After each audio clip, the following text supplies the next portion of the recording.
This podcast is brought to you by the IIEA, sharing ideas, shaping policy. Okay, good afternoon, everybody, and you are very, very welcome here to the Institute for Irish and European Affairs. And this is the penultimate lecture in the Development Matters series of lectures that is sponsored by Irish Aid. And it is also the 50th anniversary of Irish Aid. And Irish Aid was established as a prerequisite to our joining the EEC. So it's, I think it's particularly nice to be marking this occasion with this lecture today by Dr. Lawrence Haddad, who is a world-renowned expert in the area of nutrition. So before I invite Dr. Haddad to start the lecture, just a couple of little housekeeping things. We will have a question and answer session. It will be recorded. There are people joining us online, so there may be questions and answers coming in from people who are online. I would ask, if you're asking a question, to raise your hand and we will bring a microphone to you. We do need you to use the microphone for the benefit of people who are online. And I'd ask you to tell us your name and your affiliation before you ask your question. If anybody is tweeting or using social media, can you tag at AIEE? Or sorry, IIE, IIEA, sorry. And let me just, have I forgotten anything that I needed to? That's pretty much the housekeeping rules. And I would like first to invite Michael Gaffey, who is the Director General of Irish Aid, to say a few words of welcome. Thanks, Michael.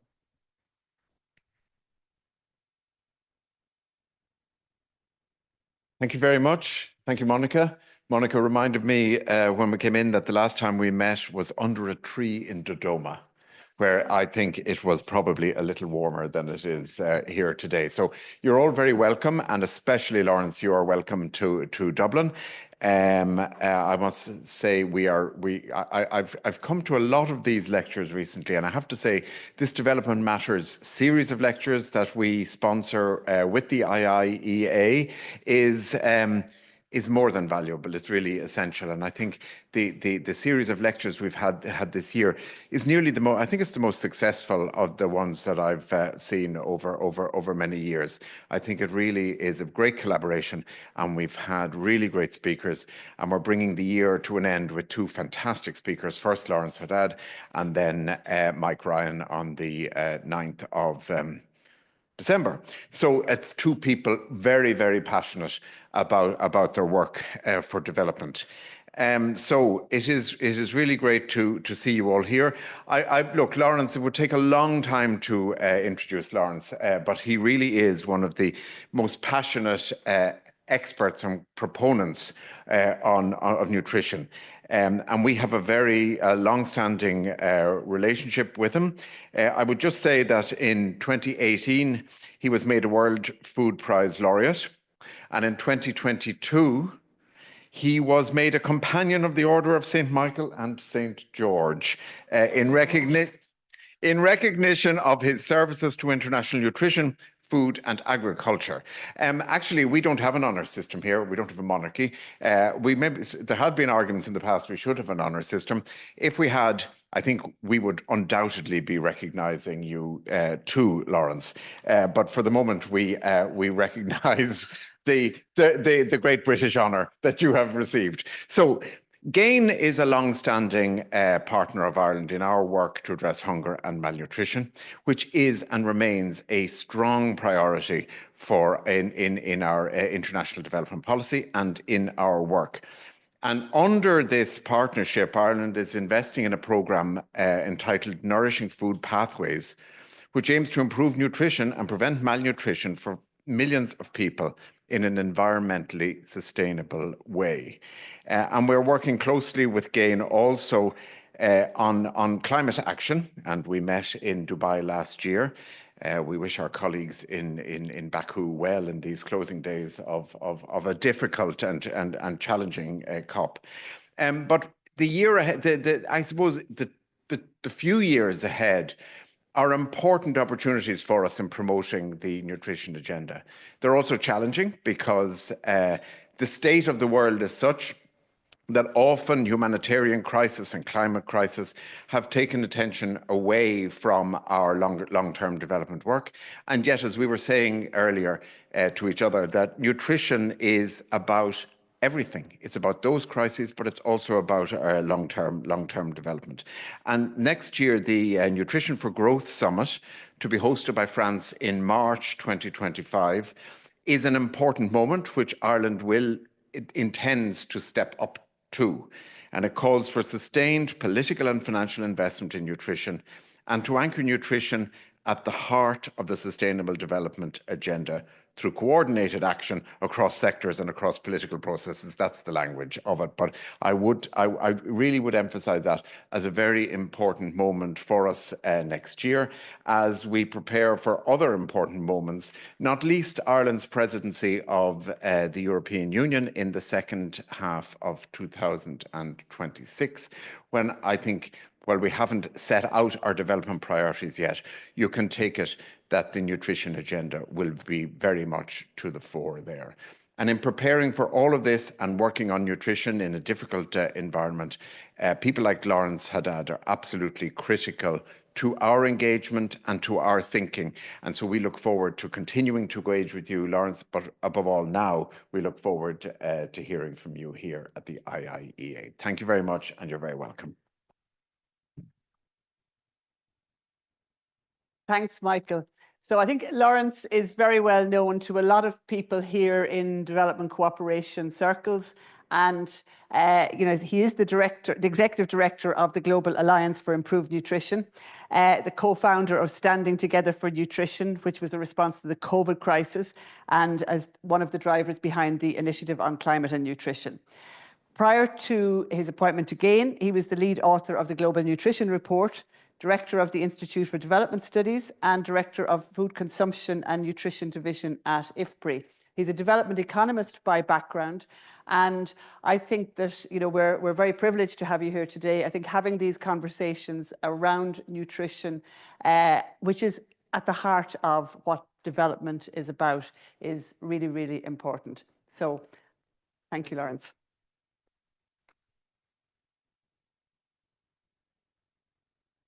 Well, thank you for such a gracious introduction, both of you. Thank you, Michael. And thank you to the IIEA for hosting this session. And thank you all for coming. Thanks to everyone online. And Michael, congratulations on the 50th. Not you personally, or maybe, I don't know, but to Irish Aid, congratulations. It's great. And thank you, I must say a big thank you to Irish Aid for backing nutrition, backing GAIN, but backing nutrition. Thank you. I'm going to talk to you today about promoting nutrition in a time of scarcity. And my not very subtle subtext is we need to get out of our comfort zones in the nutrition space. I'm going to talk very quickly about the context. We kind of know what the context is.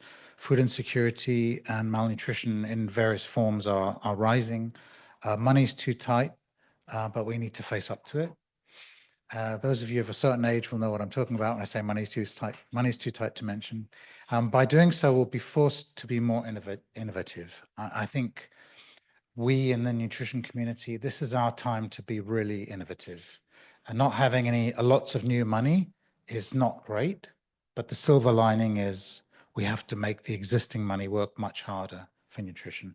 And I'm going to give you some examples from the IFIs, from the climate sector, and from the private sector of ways in which we can do that. Not because they're helping nutrition, because they're feeling good about themselves and they're giving us charity, because it'll help them achieve their goals better. So the context, you've seen these numbers before. This is from the SOFI report, 2024. The absolute hunger numbers are pretty much where they were about 20 years ago. Of course, the proportion is lower now. because the population's bigger than it was 20 years ago, but the absolute numbers are pretty much where they were 20 years ago, around about 700 and, what does that say, 750 million. The number of people in sub-Saharan Africa who cannot afford a healthy diet, and a healthy diet is the ultimate metric that all of GAIN's work is around, improving access to healthy diets for everyone, especially the most vulnerable. And you see these numbers are really quite alarming, and they're going up very quickly. The number of people who cannot afford a healthy diet, that's just in sub-Saharan Africa from the SOFI report.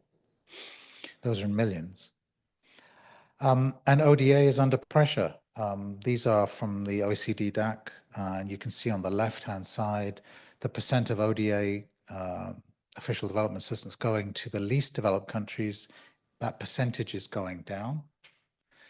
And if you look at the top right, the panel on the right, you can see that the top 15 recipients of ODA, Ukraine is way at the top there, with the light blue part of that bar being the growth since 2022, and it's not surprising. So ODA is really under pressure from Ukraine and the war in Ukraine and many other things.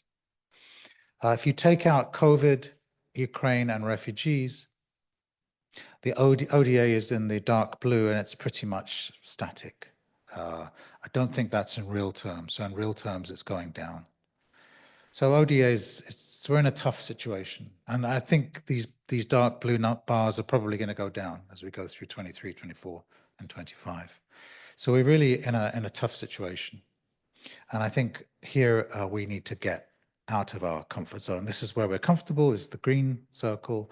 The panic circle is the red circle, and the magic zone is somewhere in between. This is a very scientific diagram, you can see. So first thing I think we need to do is engage with the international finance institutions, the IFIs. This is a real word, sort of acronym salad here. Those of you who don't know what the IFIs are, this is an example of each of them. So the World Bank is obviously a global multi-development bank. ADB is an example of a regional development bank. IFAD is an example of an international development fund, DFI, and then FMO from the Netherlands is an example of a national development finance institution. So there are lots of these different types of IFIs. And they generally deal in concessional finance. And you can see the trend, again, this is from UNCTAD. You can see the trends and we don't really have the 23 trends data yet, and let alone the 24. But it's hard to generalize from 1 year of data, but I expect the ODA loans to go up and the grants to keep going down. Those of you who are more expert and closer to this, I'd be interested in your views on this. But people we talk to tell us that concessional loans are going up and grants are going down. The IFIs are under lots of pressure to show greater development impact. These are just 3 initiatives that have been published in the last year or two that basically say IFIs need to do more for development. They need to be more development focused, they need to be more risk-taking, and they need to be much faster and more nimble. This is a common refrain. So they are under pressure to do this. So we're not exactly pushing at an open door, but it's not a door that's locked either. There's the hinges may be a bit rusty, but with the right effort, we can open them. So why do you think DFIs have a big potential role to play? Well, they're active in areas that are heavily affected by malnutrition. Their financial bandwidth to address the shortfall, they have the money. They can, if they so choose, and if governments that they serve require them to, they have the bandwidth. They are already investing in nutrition adjacent sectors. A lot of them are investing in agri-food systems, but typically for commercial foods that are exported to places like Ireland and the UK. And they have, I think the positive nutrition outcomes can contribute to achieving DFI's mandates and SDGs. We were at FMO in the Netherlands a couple of weeks ago, and they said, Steve, remind me what SDGs they were keyed into. I think it was education, gender, and climate, was it? Equality, that's right. Equality, climate, and gender. And so they have this upfront, FMO, the Dutch DFI, these are the SDGs we want to achieve. Nutrition is very well linked to all of those SDGs that they mentioned. But they don't have explicit nutrition mandates. So we actually did an analysis of the DFIs as part of the Nourishing Food Pathways program that Michael mentioned. And we did an analysis of them, and each dot is one of them on this graph. And we looked at their total assets, which is the vertical axis. We did an estimate of their level of activity in food systems. It's not nutrition, particularly nutrition sensitive, but in food systems. And we classified them into 3 groups: the laggards, the supporters, and the leaders. And then we interviewed the letters next to the dots are the ones we actually went and interviewed. So we interviewed a group of we should probably have interviewed some of the laggards actually, but we interviewed the leaders and supporters. And the things they told us from the IFIs, the ones I think it's the ones at the bottom we interviewed. They said nutrition not perceived as a core impact. It's just a marginal subject in the overall strategy. This is what they told us. Nutrition enterprises are not seen. So these are small and medium enterprises. They're producing, supplying, processing, distributing nutritious food for domestic consumption. They're not seen as an investable market opportunity. Where is the pipeline? Are they investor ready? They tend to look for bigger players. GAIN has established a nutritious food finance facility, which is a blended finance impact fund for SMEs supplying nutritious foods. It's a credit facility, and the typical loan sizes are $500,000 to $3 million, and we've made 6 or 7 loans already. But the DFIs will say we're not really interested in anything below 10 million. So that's a bit of a problem. And then there's a sense that nutrition is really complicated. And of course, those of you, I'm not a nutritionist, but those of you who are nutrition scientists will know that it is a very complicated project. That's one of the things that drew us to it in the first place. It's a real blend of biology, chemistry, and a whole range of things, and cultures. And so not really a definition of nutritious or standardized metrics. We don't have an expert on nutrition. So, a lot of this is kind of, it's a bit of a chicken and egg situation here. Is it governments, do they need to demand more of the DFIs, or do the DFIs need to be bigger leaders in this space? Probably both. But I think the good thing about all of these things is they're all addressable. And we are actively addressing them through advocacy, through capacity building, through making pipeline more available for simplifying nutrition. We're working with IFAD. We just signed an MOU at GAIN with the Asian Development Bank at Baku. I think it was 2 days ago. We're working with the African Development Bank. We're working with some of the country level DFIs, Proparco, FMO, others, KFW. It's fixable. This is fixable, but it's not easy because again we have 3 finance experts again, so we have to develop alliances with other finance experts to engage with the DFIs and the IFIs. One of the things we're hoping to do at Nutrition for Growth, and we are going to do it, is a high-level panel of experts focusing on the link between nutrition financing, DFIs, and other IFIs as well, and supporting them to make first-time N4G commitments. And if anyone's got questions on that, Steve is more current on. Steve Godfrey, our Director of Policy, has been working on that issue. But we're very much hoping that the IFIs will be making commitments at N4G, not necessarily financial commitments at this stage, but commitments to make commitments perhaps. So that's the DFIs, IFIs space. The second area is untapped, is climate nutrition. And this is the Initiative on Climate Action and Nutrition, ICAN. Irish Aid is one of the key supporters of ICAN. Thank you. But before Ireland stepped in with support, we produced this baseline report, this blue report, which is looking at opportunities for integrating climate and nutrition. So there are a lot of papers saying if you do this, you can advance climate and nutrition. But there was no report that said where are the opportunities to do that? Where is the political space? Where's the strategy space? Where's the financial space? So this baseline report tries to do that. Why are we focusing on climate? Because climate finance to developing countries is rising. This is, again, data from OECD, and it breaks it down by bilateral, multilateral, and private.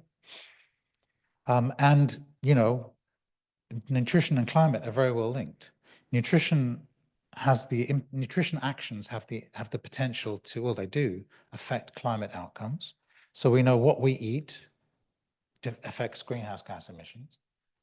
We know that diets that tend to be lower in animal source foods, especially beef, tend to be lower in GHG emissions. We know that more diverse diets more diverse diets tend to be drawn from more diverse local production systems, and more diverse local production systems tend to be better for resilience to all kinds of shocks, including climate shocks. And we know that if we focus on food loss, we will be reducing not just food loss, but nutrient loss, because the most perishable foods tend to be the ones that are highest in nutrient density. Think of fish, think of vegetables, think of fruits. But they're also, if you prevent food loss, you're preventing nutrient loss, but you're also preventing wasted climate emission loss, right? Yeah, so you don't have these zombie emissions that you're producing, but no one's benefiting from them on the nutrition front, at least. And then we know climate is affecting nutrition. If you're in nutrition, you know all about this. Yields are going to be affected. It's going to lower not just yields of cereals, but yields of foods that are dense in nutrients. It's going to, high CO2 results in lower micronutrient density in staple foods. Seasonality is all over the place because of climate change. And in too many parts of the world, birth weight, which is the first indicator really of stunting and wasting, is surprisingly still linked to the month in which you were born, no matter, even if you control for education and income and all that sort of stuff, the month you're born in really matters for your birth weight. High temperatures are having a big impact on stunting. We don't know the mechanisms yet, but there's more and more studies showing this. Excessive heat is reducing stunting, again, controlling for income, location, and education and all that sort of stuff. And then high temperatures, extreme rainfall is playing havoc with the safety of food as well. And if food is unsafe, E. coli has a massive impact on very young children's mortality rates. So what's the potential to exploit those links? Well, here's so the report, this baseline report, this blue report I showed you, it goes through 13 different areas. It goes through policy areas, strategy areas, and finance areas. I don't have time to present all 13 to you, but I'm presenting a selection of them. What we did was we looked at how integrated climate and nutrition are in each of those areas, and we assigned a level. Level 1 is no integration. Level 4 is really good integration, by meaning there's a plan for what you're going to do, and there's a plan to fund it as well. There's a commitment to fund the plan. And level 2 and level 3 are in between those two extremes. So, for example, looking at on the left, we went through 166 countries' NDCs, the nationally determined contributions. These are the roadmaps to lowering emissions for each country. And we said how many of them have anything to do with nutrition, and a good plan for nutrition, level 4, and how many have no mention of nutrition at all. So 60% of them don't say anything about nutritious foods, and 2% of them have some kind of good plan with some commitment to fund it. Now that's either bad news or good news, depending on how you look at it. Bad news is it's not very integrated. The good news is the potential for integration is very high. The right-hand side panel is the national adaptation plans. These tend to be not countries like Ireland and the UK, but countries that are much more affected by climate. And we could only find 43 of those NAPs. And here you get a much more balanced picture, because most of the adaptation has to happen in the food and agriculture space, because the food and agriculture space is a big part of the economies of those kind of countries. But even there's the potential to get many more of the 43 NAPs, the plans, into that level 4 category. We also looked at climate finance, and we looked at the Green Climate Fund, which is sort of a vertical fund for funding. It's a series of grants to countries. Countries have to apply to them to do climate action, either on the mitigation or adaptation side. And we looked at we looked at 2022. We did it for other years too, but I just want to, and they're all pretty much like this, but I wanted to just present you with 1 year of data, keep it simple. And again, you can see of the more than $1 billion allocated of grants in 2022, 76 million of the billion plus go to actions that have explicitly and deliberately and intentionally incorporated, typically nutritious food. When I say nutrition, it's typically around food, not so much around health systems. So again, the potential is huge, and we've reached out to the Green Climate Fund, and we're trying to work with them. It's not easy, but we're trying to work with them to help them shape their grant calls, to shape their grant evaluations, and to build in KPIs, give advice for KPIs for the grants they make, so that there's more of a willingness or more of a signal from the IFI, from the Green Climate Fund, to countries that we welcome applications in this nutritious food space. Same with overall ODI. Very little of it is going to nutrition. This is slightly different, because this is that 1% is the basic nutrition code, which covers essentially health system interventions. We haven't been able to do this for a broader definition of nutrition yet, but we will get to it. And just last week, the World Bank reached out to us at ICAN and said, we'd really like to work with you a lot more on the climate nutrition space. Those of you who've seen their latest nutrition investment plan work that I think Tom was mentioning, coming out of Mira Shakar's shop, there's a reference to ICAN, and they said that climate and nutrition chapter was deeply inspired by ICAN, and they want to do some more work with us at the country level and the subnational level. So that's really exciting. The private sector is also lagging really in integrating climate nutrition. I was really surprised at this. Now, this is the World Benchmarking Alliance data. The World Benchmarking Alliance looks at 350 big agri-food companies, and it ranks them. And it's not a particularly, and this isn't being critical of the World Benchmarking Alliance, it's not a particularly strongly validated or validated assessment. It's looking at what the companies choose to put into the public domain, and then based on what they choose to put in the public domain, assessing how well do they score on nutrition and how well do they score on climate. It's actually sustainability, but it's essentially climate. And so we said, well, let's see how many companies do well on both of those dimensions. So that's us being sort of innovating on the hoof. And I was really surprised that none of the countries do score well on both of those criteria. The companies do better on sustainability because it's more directly linked to their bottom line than nutrition. But I was surprised that the ones that do well on nutrition tend not to be the ones who do well on sustainability. So again, this is now an opportunity to go to the companies that scored maybe in the level 3 area. So 10% of the 350, 35 companies scored in the level 3. We could go to them and say, do you want to get to level 4?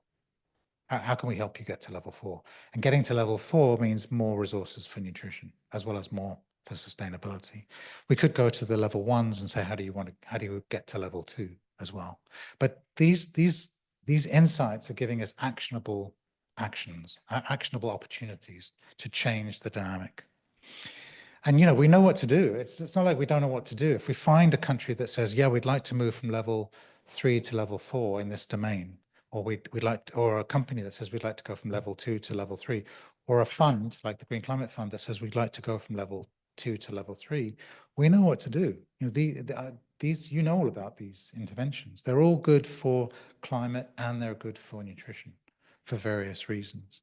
So I'm not going to go into that, but that's a pretty standard list. So it's not like we don't have solutions. We have solutions, but we don't know how to engineer opportunities. And I think this ICAN piece of work can really help that. And so the final one is businesses. At the start of the N4G process, one of the people on the independent expert group, this is about 6 months ago or 9 months ago, said, we need to get the private sector to fund more nutrition programs. And I said, actually, that's completely wrong. They're never going to fund a nutrition program. Why would they fund a nutrition program? Maybe in their corporate their CSR stuff, they would do it. But we need to find ways in which it makes sense for them and their business model to do nutrition. Why does it, how do we get it to make sense? So those nutritionists who work in the food system who say, we don't want to work with the private sector, my response to you is get over yourselves. The private sector is the food system. So if you don't engage, you're going to be fiddling at the margins. Engagement doesn't mean endorsement. Remember that. It's very, very important distinction. We just don't, again, we don't work with any old business. We put them through a very rigorous protocol. But you have to engage because they're everywhere in the food system. You know, we tend to, nutritionists tend to think of the private sector as big food companies, but they're transporters, they're warehouses, they're refrigeration companies, they're transport companies, they're market agencies, they're banking and financing agencies, they're credit loans, they're everywhere. We have to engage with the private sector. Right, this is what how we again think about the private sector. What do we want the private sector to do? We want the private sector to supply more nutritious foods in the marketplace. We want them to provide more nutritious food in the workforce and the workplace. We want them to provide more nutritious foods to the public sector programs, like schools, like social protection programs. And we want them to supply less unhealthy foods in the marketplace. How do we it's all about incentivizing them. And we need to use carrots and sticks. Right? Not just sticks, we need carrots as well. So to supply more nutritious foods in the marketplace, as the green box, we need to support small and medium enterprises that are already supplying nutritious foods. We work with loads and loads of SMEs in Africa and Asia that are producing nutritious foods. And they say, we're producing nutritious foods, not because we care that much about nutrition, just because it's a good business model for us. There's a demand for vegetables and fruits, and we want to meet that demand. There's a demand for fish, and we want to meet that demand. We need to support those companies to help them grow and shape their ecosystem. More importantly, we have to support those SMEs in those countries to have a voice, to say to the government, if you do X, Y, and Z, it'll make it even easier for us in the SME sector to produce and supply pulses, vegetables, fruits, eggs, dairy, fish. In the orange box, I already gave you, I was talking about it earlier today. We need to support employers in the private sector and in the public sector to make foods served to their workforce healthier, to improve worker productivity, loyalty, reduce turnover. Last week I was in Ethiopia. I met with the new Minister of Health, who's fantastic, by the way. Mekdes, I can't remember her last name. Mekdes is her first name, fantastic. And I was telling her about this garment factory program that we run. And she said, well, there's 400,000 workers in the public sector for health. Why can't we do something with them? Maybe there's a 1 in 100 chance something will happen along that, but we will definitely pursue that. But it makes sense. It makes sense to employers because it's a way of differentiating themselves from other employers.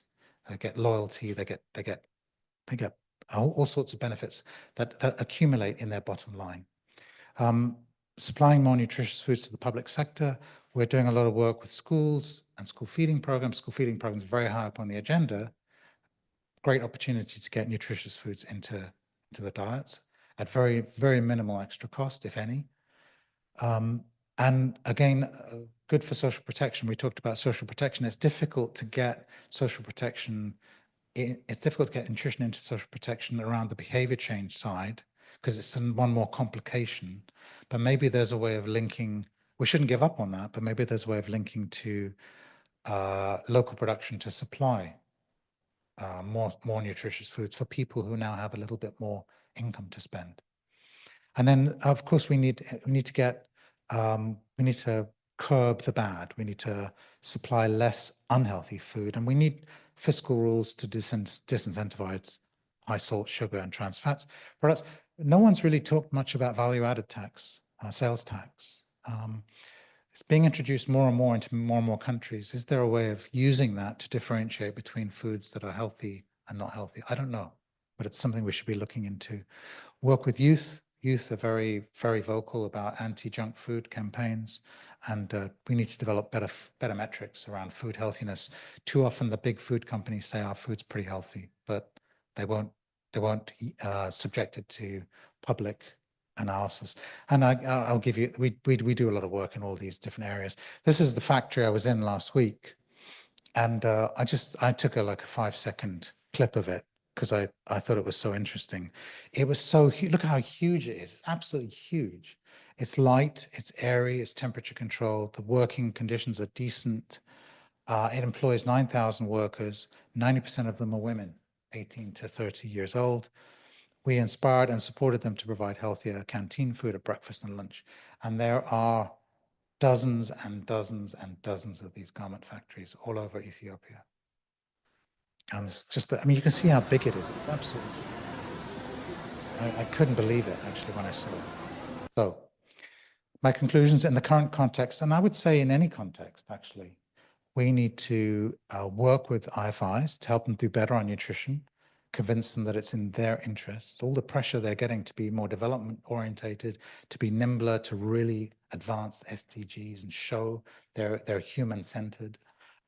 They're in that space. We should push on that door. Work with the climate champions. The climate champions are again being slowly dragged into the food space. You know, if you look at COP26, there was a door with a sign over it that said food.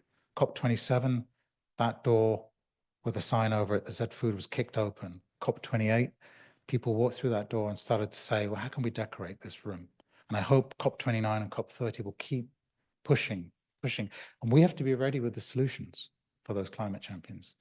They're fixated at the moment on transport and energy, but eventually they will get to food because it's 33% of emissions. They will get there eventually. We have to be ready. And then finally, the private sector. We have to find ways to improve nutrition outcomes that also improve business performance. I think there are lots of opportunities.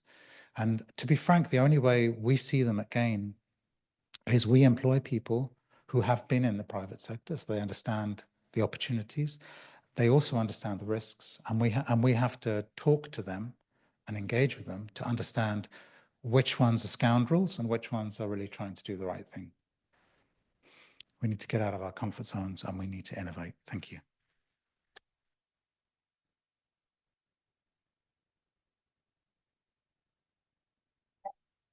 Up to questions now, and you know, I think you've given us a lot of food for thought and hopefully pushed us a little bit out of our comfort zones. Are there any countries that you think are making seriously good strides in terms of linking nutrition and climate, or with their food systems approach starting to build for healthier diets? Well, I only really know the 12 countries well that GAIN has offices in, because that's how we focus our work. And I think Bangladesh is absolutely extraordinary in this regard. If you look at their ICAN scores, I should have put the scores for all of our countries up there. They are way ahead of all the other countries. They have found ways, they have to, right? Climate's really important for them. It's a big delta country. They're very vulnerable to climate change. So they have to.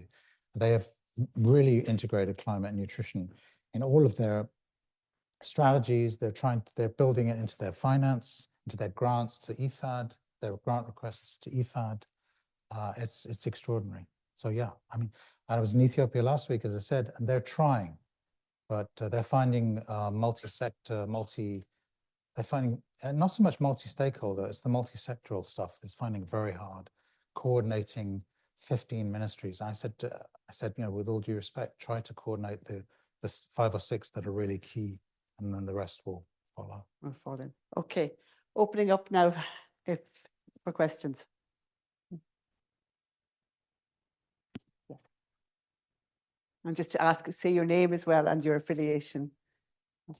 Thanks very much, Judith Randall from Public Good. Thank you very much, Lawrence. If only we lived in a rational world then. Yes, if only. But there are pockets of rationality. Absolutely. Yes. Absolutely. So just thinking about the comfort zone slide. We're very comfortable in the bit that says we get, so many dollars return for every dollar we invest in nutrition. But we're not very comfortable, or we don't really engage enough for a country to borrow or an IFI to lend for nutrition, because it's not seen as that argument, well researched though it may be on the rates of return, doesn't have the traction when you're actually thinking about whether you're going to take the risk. So I'm interested in more discussion about how we can move that along. In relation to that and moving out of the comfort zone, I think it's remarkable how little attention we pay to men and nutrition. We have hardly any data at all on men and nutrition, because the databases we rely on are reproductive health databases, essentially. And how many men depend on their physical labor for their households' survival? And I'm wondering, as part of the move to get nutrition more discussed in economic discussions, whether that's something that we need to think about much more. And I wonder also if there's another lesson from the gender experience. People don't lend for or borrow to do gender, but they may well not lend or not borrow if gender isn't part of the KPIs, if it isn't part of the visibility around what they're lending for. And is that analogous to nutrition? Is that what we need to find a way of building in much more systematically, so that there's a vehicle for looking at nutrition outcomes in relation to the lending, even if you're not lending for nutrition? Yes, great questions, Judith. I think that 16-to-1 ratio, where you invest in under 2 and the under 2 at the median will learn more in school, generate more income in the labor market. That's a useful ratio, but I think there are other ratios, and we've been developing them because we need them for our work. So a couple that I think are really interesting is workforce nutrition. We developed a ratio. We did a literature review that said there's a 1-to-6 ratio. If you invest $1 of your employer's money in a workforce nutrition program, you'll get $6 back. So that's quite interesting. So that's quite immediate, quite relevant. And then we just commissioned someone from MSU to do, Michigan State University, to do a review of literature around, if you, in the context of the Sun Business Network, if you invest $1 in supporting an SME, how many dollars do you get back from doing that in the next 3 years? And there's a wide range of benefit cost ratios from 1 to 2, so $1 public, $2 private, all the way up to 12, I think. And it depends on the type of support you give, whether it's technical, business, or financial support. So I think we need to socialize those kind of ratios a bit more. And I look to something like the Global Nutrition Report to do that we've both been involved in over the years. I'd like to see it do more of that kind of thing. I think gender is a fantastic opportunity as well. Thanks to the government of Canada and others, it's gotten a much more political heft now than it has before. Women Deliver is a very powerful movement. I would say it's more powerful than Sun at the moment. And you see a lot of finance instruments are gender focused. In fact, our finance team at GAIN is looking at I can't remember what it's called now. I think it's called the X2 or the X10, 2X initiative. And we're looking at how to get nutrition into that 2X initiative. And then I think your point about men is interesting, because, like it or not, well, I don't like it, but men tend to be more pulling the strings of power in most places. And I think they're pretty oblivious to their own nutrition status. And another initiative that we've been running now with the Gallup World Poll is to collect data on diets of men and women, rural and urban. We've done this for the last 3 years now, I think, with Gallup World Pulse. We've got data at the national level for 50 or 60 countries on men's and women's diet. Diet diversity is the metric. But we've also collected information. It's not so much on how much they eat, but what type of diversity do they eat. We've also got information on consumption of soft drinks, foods that protect against NCDs, foods that promote diet-related chronic disease. So that's called the Global Diet Quality Initiative, and it's out of Harvard, Gallup, and Gain, I think. So I think, again, we're trying to get these tools, these metrics into use. One of the struggles we have, again, is well, it's not a struggle. It's to get them into use in the 12 countries we work in. But we feel like that other countries should be using them, and how do we do that? So we're working on that. Question in So I'll try and online. keep my answers shorter. A question coming in online about the role that NGOs can play in supporting nutrition, particularly NGOs that are active on the ground with communities. Well, NGOs, and GAIN is an NGO that's active on the ground. So you're talking to the kindred spirit. We've got 430 staff, and 330 are based in Africa and Asia. They're all Africans and Asians. So they're actually delivering programs, doing policy work, and doing a bit of research work on the ground. I think, to be honest, I think NGOs spend a bit too much time trying to influence parents and not enough time trying to influence people who are pulling the levers of power.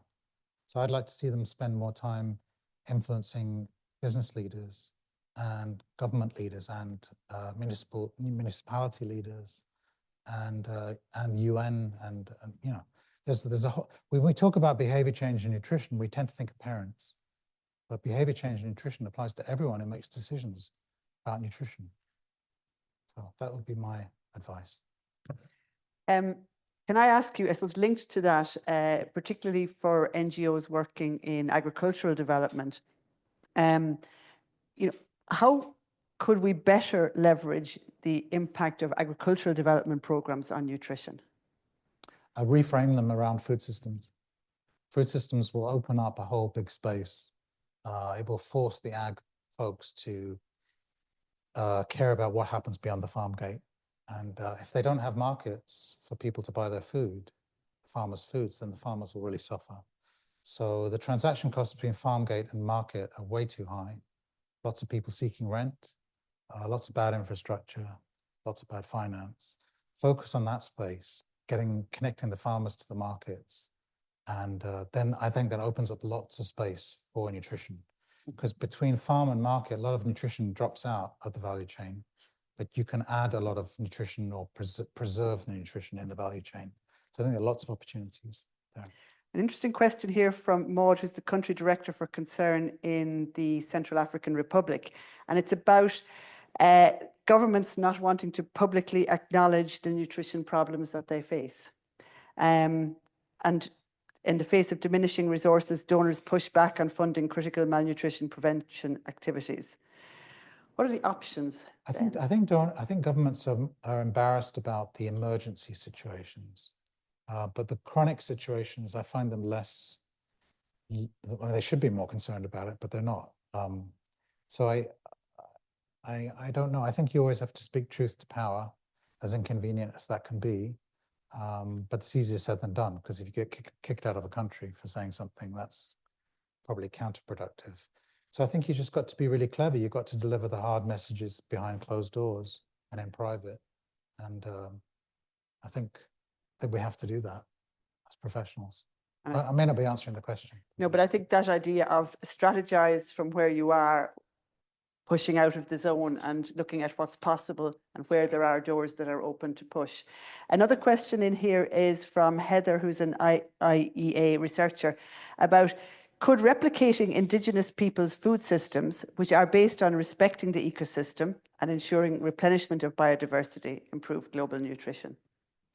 I think it's a good question. I think there's certainly The problem I have with the agroecology community is not the 13 principles are brilliant. But any of you know about agroecology, the 13 principles that underlie it, circularity, diversity, regeneration. These are great principles, but there's a certain subset of the agroecology community that's almost religious about this. And they say, if you don't do all 13 at the same time, it's not agroecology. And I'm a pragmatist. To me, that doesn't make any sense. If I can move from 3 of those practices to 6, I'm happy, because the direction of travel is in that direction. Now, whether that improves nutrition is a really interesting question. In theory, it could, because more diverse food systems, certainly where markets are not working perfectly, and they never work perfectly anywhere, what you produce, if there's a diversity of what you produce, it should be reflected in a diversity of consumption. And I think it's certainly clear that it's better for the environment. Whether it's better for nutrition, I think it can be, but it's not automatic. Yeah, but I think and you mentioned earlier as well about resilience. Local resilience is probably where we need to look at it. It has to be based on a diversity. Absolutely. Yes. Absolutely. It's a diversity that's national and international. Yeah. It can't just be national. Yeah. Tara. Hi, my name is Tara. I'm one of the researchers here. I suppose I was wondering if you think Westernization, in a way, affects nutrition. And the reason I ask is I grew up in Slovenia and there wasn't a McDonald's in sight at the time. So you had no choice but to eat salad and your neighbor's cow. Whereas now, I think children in Slovenia eat a lot worse because of the emergence of all these, fast food places and so on. Definitely, it's horrific, actually. We had two sort of examples from our programs. One in Kenya, we've actually launched a food culture alliance in Indonesia, Kenya, and I've forgotten the third country. I think it's Mozambique. And we're trying, as part of the Nourishing Food Pathways program, we're trying to understand, and I think Paul was present when we talked about this about a month ago. We're trying to unlock the codes to culture, the keys to culture, food culture. And it sounds very ambitious, but the work so far has, in Kenya, the predominant code, the predominant key to the food culture is Westernization. That's what everyone aspires to. But in Indonesia, it's abundance is the key. So abundance means in Indonesia, you have to show you have lots of food because it's good for your neighbors, it's good for your family, it's a sign of your standing in a community. So it's not Westernization. So I think the first thing is to figure out what is the key to that food culture, and that every food culture will have different keys and more than one. What's the predominant key, which can be done? And then the second thing is to come up with demand creation approaches that are really blending public sector and private sector approaches. The private sector is brilliant at getting you to consume things you don't want to consume and probably shouldn't consume. Public sector is pretty hopeless at getting you to do things you should be doing. They'll say, this food is good for you, therefore you should eat it. If you've got an adolescent in the household, you know that will stimulate lots of eye rolling and sighs. So you have to try and do both. So we try in Indonesia, we have these, those big bags of cheese puffs you can get pretty much outside any school or any community health center for that matter.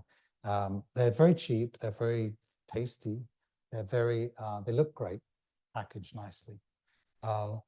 In the community health centers in Indonesia, we will buy a packet of those, and with a group of 20 or 30 parents sitting in a circle, we'll dissolve one of those cheese puffs in a glass of water.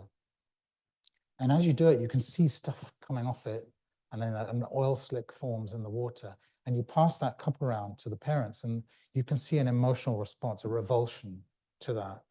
And you have to use emotion, I think, to get people to think about what they're eating.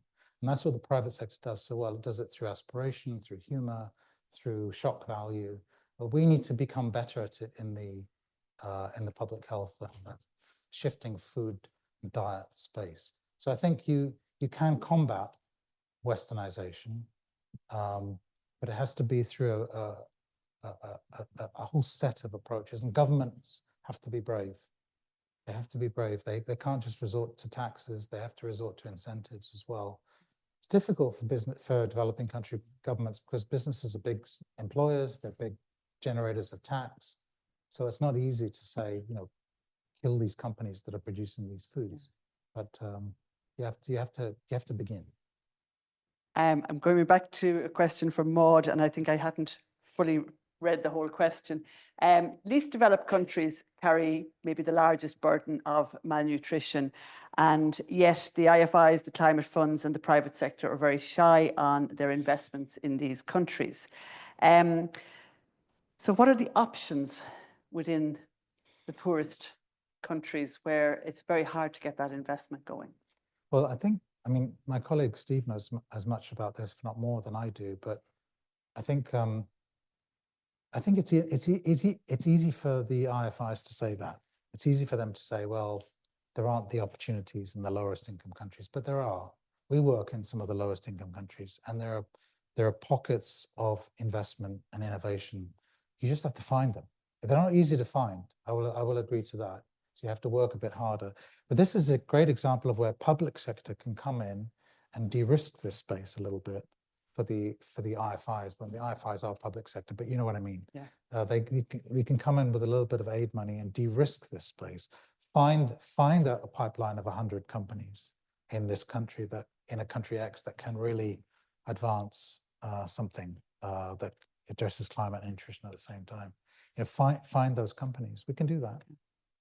I suppose what you're really saying is there are spaces for innovation, and sometimes actually not having too much money may make us a little bit more creative and more innovative.